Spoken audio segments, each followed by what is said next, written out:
Hello everyone, मेरा नाम सिंह राठौड़ और आज की वीडियो में हम समझने वाले हैं पास्ट परफेक्ट कॉन्टिन्यूअस टेंस को। इससे पिछले वीडियो लेक्चर में मैंने प्रेजेंट परफेक्ट कॉन्टिन्यूअस को डिटेल में समझाया था। वो वीडियो आपने यदि नहीं देखा है तो जाकर उसे पहले देख ले। उसमें आपको सिंस और फोर के बारे में सारी चीजें समझ में आ जाएगी। लेकिन आज भी हम सिंस और फोर को एक बार फिर समझने की कोशिश करेंगे। हमारा आज का जो टेंस है वो है पास्ट परफेक्ट कॉन्टिन्यूअस टेंस, और इसकी जो पहचान है जैसे प्रेजेंट परफेक्ट की थी वैसी सेम पहचान है, सिर्फ पास्ट लग जाने से यहां पर था जुड़ जाएगा, बाकी सारी चीजें एज इट इज होगी। जैसे आप देखिए पास्ट परफेक्ट कॉन्टिन्यूअस टेंस की पहचान है से रहा था, से रही थी, से रहे थे। और इसके अलावा जब वाक्य में समय के साथ से आ जाए और लास्ट में रहा था, रही थी, रहे थे आ जाए तो वो वाक्य पास्ट परफेक्ट कॉन्टिन्यूअस टेंस का होता है। जैसे प्रेजेंट परफेक्ट कॉन्टिन्यूअस में हमने पढ़ा था कि समय के साथ से आकर लास्ट में रहा है, रही है, रहे हैं आ जाए, लेकिन अब पास्ट में क्या हो रहा है, रहा था, रही थी, रहे थे। समय के साथ से आना चाहिए और इन द लास्ट क्या आएगा, रहा था, रही थी, रहे थे। ये है हमारी पास्ट परफेक्ट कॉन्टिन्यूअस की पहचान। अब देखिए यहां पर इसके फॉर्मूले क्या है। पिछले वीडियो में हमने हेल्पिंग वर्ब लगाई थी हैज और हैव, क्योंकि वो प्रेजेंट परफेक्ट कॉन्टिन्यूअस था। अब यहां पर हम यूज कर रहे हैं हैड हेल्पिंग वर्ब का, subject plus had plus been plus verb की आईएनजी फॉर्म प्लस सिंस और फोर। एज इट इज ये सभी चीजें हमने सिर्फ हैज और हैज को रिप्लेस करके हैड लगा दी पास्ट की हेल्पिंग वर्ब। नेगेटिव बनाएंगे तो had plus not plus been plus verb ING form object since और फोर। हैड और बीन के बीच में नॉट लगेगा तो नेगेटिव बनेगा। इंट्रोगेटिव बनाने के लिए हैड को पहले, सब्जेक्ट को बाद में, मीन हैड और बीन के बीच में सब्जेक्ट का यूज करना है हम लोगों को पास्ट परफेक्ट कॉन्टिन्यूअस टेंस में। ये रहे फ्रेंड्स हमारे फॉर्मूले, और इसके साथ सिंस और फोर को जो है हमने इससे पहले वीडियो लेक्चर में भी समझा है। यदि आपने वो नहीं देखा है तो उसे जाके जरूर देखें। लेकिन एक बार और हम समझेंगे कि सिंस का यूज जो है हम करते हैं निश्चित समय के साथ। जब समय निश्चित होगा तो हम सिंस का यूज करेंगे।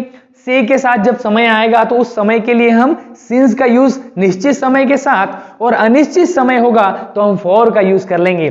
फॉर द एग्जाम्पल जैसे हम समझे सिंस निश्चित समय के साथ, जैसे सिंस 2 AM 3 PM 5 o'clock, एक ऐसा पर्टिकुलर टाइम जो निश्चित है। जैसे 1998 2007 2015 2023 मींस 2010 2012 2015, ये जो साल है एक ही बार आए थे ना, ये डबल आएंगे, ये निश्चित है, इसीलिए इनके साथ क्या लगेगा, सिंस 1998 सिंस 2005।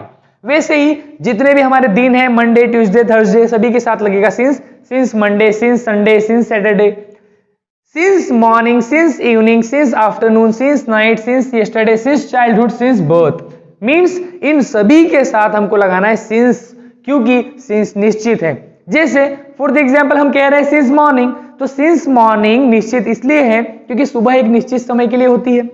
हमें पता है कि ये टाइम से लेकर ये समय तक निश्चित मॉर्निंग है, ये समय से लेकर ये समय तक निश्चित आफ्टरनून है, दोपहर है, शाम निश्चित की समय के लिए होती है, रात निश्चित समय के लिए होती है, जन्म निश्चित समय के लिए है। यहां पर हम कहेंगे सिंस बर्थ। सिंस चाइल्डहुड, बचपना भी निश्चित समय के लिए होता है, इसीलिए इन सभी वर्ड्स के साथ किसका यूज कर लेंगे, सिंस का। उसी के साथ फोर को भी समझते हैं। फोर का यूज करते हैं अनिश्चित समय के साथ। तो अनिश्चित मीन्स जैसे for 2 seconds, for 2 minutes, 3 hours, 2 days, 5 weeks, 7 months, 10 years, ये सभी क्या है, अनिश्चित। सर कैसे अनिश्चित हुआ?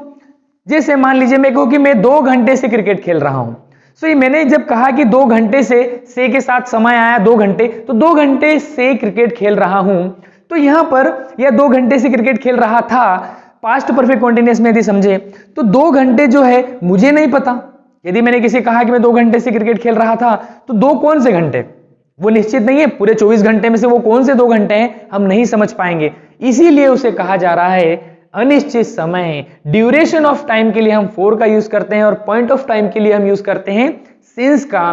तो यहां पर 2 सेकंड, 2 मिनट, 3 घंटे, for a long, for a while, कुछ देर से, कुछ समय से, ओके, कुछ देर से, काफी देर से, for many days, for many months, for many weeks, for many hours, इन सभी के साथ क्या लगेगा, फोर।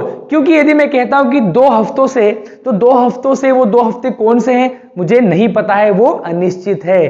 तो आई होप फ्रेंड्स आप लोग समझ पाए होंगे कि निश्चित समय के लिए हमको लगाना है सिंस और अनिश्चित समय के लिए लगाना है हमें फोर। इसके बाद भी यदि आप लोगों के माइंड में ज्यादा कंफ्यूजन हो रहे हैं तो सिंपल इन सभी को याद कर लेना है। हमको ये सारे टाइमिंग को याद कर लेना। अच्छा, संडे मीन्स सिंस लगेगा, मॉर्निंग मीन्स सिंस लगेगा, 2 सेकेंड्स 10 सेकेंड्स 10 मिनट्स 4 लगेगा। ये पूरे टाइमिंग को याद कर ले कि 4 के साथ ये वाले सारे समय लगते हैं और सिंस के साथ ये वाले सारे समय लगते हैं। सो आई होप फ्रेंड्स आप लोगों को समझ में आ गया होगा। मैं आपको कुछ एग्जाम्पल्स के थ्रू समझाऊंगा और हम बेहतर तरीके से समझ पाएंगे जब हम एग्जाम्पल्स लेंगे। तो फ्रेंड्स चलिए कुछ एग्जाम्पल्स लेते हैं।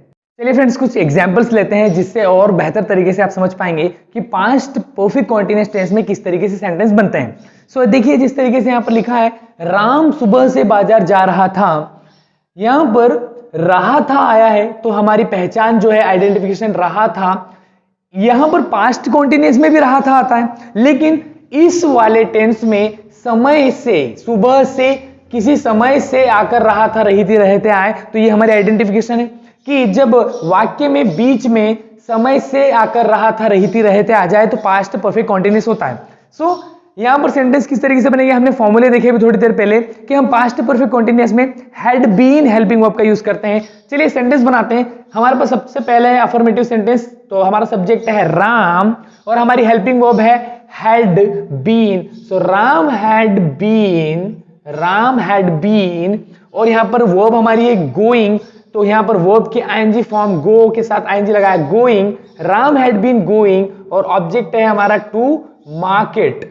अब यहां पर सिंस और फॉर का यूज किस तरीके से किया जाता है, जैसे अभी थोड़ी देर पहले मैंने आपको बताया कि जब निश्चित समय होगा तो सिंस का यूज करना है और अनिश्चित समय होगा तो फॉर का यूज करना है। तो सुबह जो है वो एक निश्चित समय है, इसीलिए हम लगाएंगे सिंस।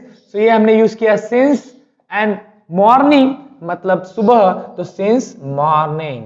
तो क्या सेंटेंस हमारा आया, Ram had been going to market since morning. और नेगेटिव बनाना और इंट्रोगेटिव बनाना हम लोगों ने सीख ही लिया है कि हेल्पिंग वर्ब के बाद हम लगा देते हैं नॉट। तो राम हैड नॉट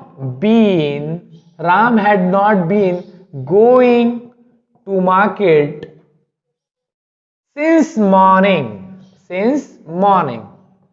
ये है हमारा सेंटेंस नेगेटिव। हमने क्या किया, हैड और बीन के बीच में नॉट का यूज किया है, तो सहायक क्रिया के बाद नॉट का यूज करते हैं तो वो नेगेटिव बन जाता है। इंट्रोगेटिव बनाने का तरीका, हेल्पिंग वर्ब को पहले, सब्जेक्ट को बाद में, तो ये हमारा हैड और हमारा सब्जेक्ट राम, फिर यूज करेंगे बीन। बस यहां पर ये चीज ध्यान रखें, जब दो टुकड़े वाली सहायक क्रिया होगी तो दोनों के बीच में नॉट लगाना है और दोनों के बीच में सब्जेक्ट। जैसे हैड और बीन के बीच में यहां पर सब्जेक्ट है और हैड और बीन के बीच में नॉट है।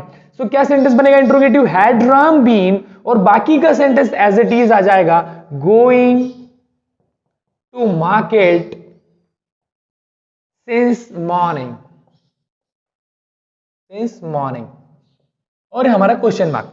अब एक चीज हमेशा ध्यान रखें, यहां पर एक ही हेल्पिंग वर्ब है हमारे पास। जब किसी टेंस में दो हेल्पिंग वर्ब्स आती है तो हम क्या करते हैं, सब्जेक्ट के अकॉर्डिंग हेल्पिंग वर्ब का यूज करते हैं। यहां पर एक ही हेल्पिंग वर्ब है तो यहां पर मैंने राइट डाउन किया, देखिए सभी सब्जेक्ट के साथ हैड बीन का यूज कर लेंगे क्योंकि एक ही हेल्पिंग वर्ब है, चाहे फिर वो फर्स्ट पर्सन सिंगुलर हो, सेकेंड पर्सन हो, थर्ड पर्सन हो या सिंगुलर है प्लूरल, कोई भी सब्जेक्ट हो, सभी सब्जेक्ट के साथ हमको हैड बीन हेल्पिंग वर्ब का यूज करना है। दूसरा सेंटेंस देखते हैं, तुम 4 घंटे से खाना खा रहे थे आया है और बीच में 4 घंटे से के साथ समय आया है। 4 घंटे क्या है, अनिश्चित समय है, हमें नहीं पता कि दिन के कौन से 4 घंटे हैं। अभी थोड़ी देर पहले हमने समझा कि फॉर का यूज किस तरीके से करते हैं, अनिश्चित समय के साथ हम फॉर का यूज करेंगे। सेंटेंस बनाते हैं, यू, तुम के लिए लगाएंगे हम यू और हमारी helping verb had been. So you had been, और खाने की क्रिया हो रही है तो खाना खाने के लिए हम करते हैं यूज ईट। तो यहां पर हमारा हो गया ईट, तो ईट के लिए ING form eating. You had been eating, और क्या खा रहे हैं, भोजन, food. So you had been eating food. अब कितने घंटे से, 4 घंटे से। सिंस लगा या फॉर, कैसे समझ में आएगा, समय को देखिए 4 घंटे हैं, 4 घंटे क्या होता है, अनिश्चित समय, तो हम यूज करेंगे फॉर का। तो यहां पर यूज किया for, you had been eating food for 4 hours. 4 घंटों से तो 4 आवर्स हो जाएगा। नेगेटिव बनाना हमको आता है, हेल्पिंग वर्ब के बाद नॉट लगा देंगे। तो हम बना रहे हैं, you had not been, had और बीन के बीच में नॉट का यूज, एंड बाकी sentence as it is, eating food 4 hours। ये इस तरीके से नेगेटिव बनेगा। इंट्रोगेटिव बनाने का तरीका, हेल्पिंग वर्ब को पहले, सब्जेक्ट को बाद में। सेम पूरी इंग्लिश में यही है, जब भी आपको नेगेटिव बनाना है तो जो भी हेल्पिंग वर्ब है आपके सेंटेंस में उसके बाद नॉट लगा दो, नेगेटिव बन जाएगा।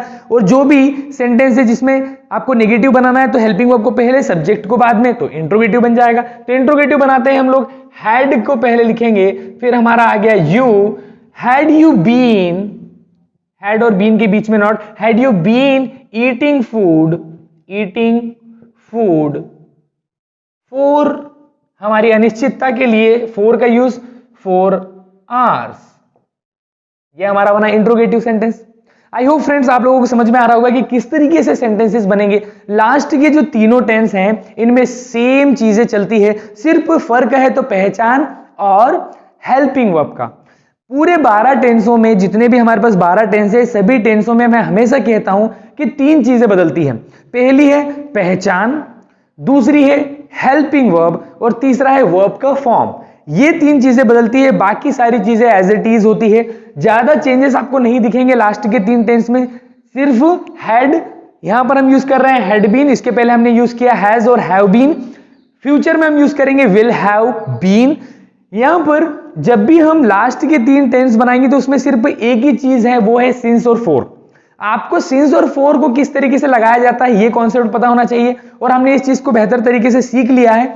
यदि आपने नहीं देखा है तो आप पहला वीडियो देखें जिसमें मैंने सिंस और फॉर को डिटेल में समझाया कि सिंस का यूज निश्चित समय के लिए किया जाता है और फॉर का यूज अनिश्चित समय के लिए किया जाता है। आई होप फ्रेंड्स आप लोगों को ये जो आज का वीडियो लेक्चर था हमारा पास्ट परफेक्ट कॉन्टिन्यूअस का समझ में आया होगा।